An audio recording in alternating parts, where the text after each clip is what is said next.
All right, after having a bunch of people I didn't ask scream at me on the internet for not having clear side markers on the facelift because that is technically correct, I finally tried them out and they look terrible. I know people like the clears, but to me they just look like cheap knockoffs, and these are actually genuine Hellas, and they actually do have a Mercedes star on them, and they still look like ass. I hate it. The amber just looks so much better to me, especially when the lights are on. It's so much better with the lights on the amber. Like, that's just way better. This looks just so terrible, and that is amber bulb in there too, so if that was a white bulb, that'll look even worse. I don't understand the hype behind these. I know people like them a lot, and I think cars with clear side markers get more attention for some reason, but that's just not for me. But I am going to run them. I'm going to put in the other side and run it for a little while, just so I can say at least I tried it. It's been 1 year since the last state of speed, which we took the Brabus E65 out. You can see we're taking the 124 Cabriolet, and this is the first show I'll ever take it to with the clear corners. Weather's overcast with slight drizzle, so hopefully it doesn't rain. I'm gonna go top down, so let's get going. All right, showing up about over an hour late, but I wanted to avoid the early morning roll-in traffic, which we have none of, so let's see how the show is. There should still be a lot of people, so I'm not worried. Still plenty packed, not quite as much as last year, but good enough.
Check out, here is a factory blue glass on the W211 E55 compared to the aftermarket tint on my car. Just slightly more blue, I would say.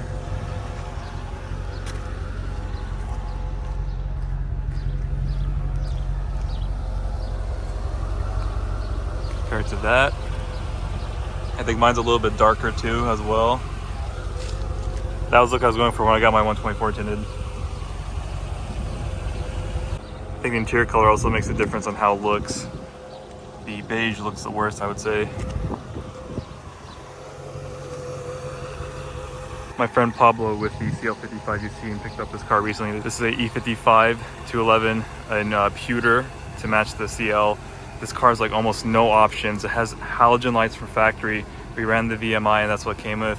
It doesn't even have staggered wheels. I don't think that's how the car came with. I think that was done after the fact, but interesting to note. And has like literally like the bare bones options inside. No sunshade, just heated seats. Pretty uncommon to see a US car with no options. This car matches the pewter CL55 right there, so that's pretty cool. All right, we're back at the same spot a couple months later with the CL. No more blue wrap, no more black roof.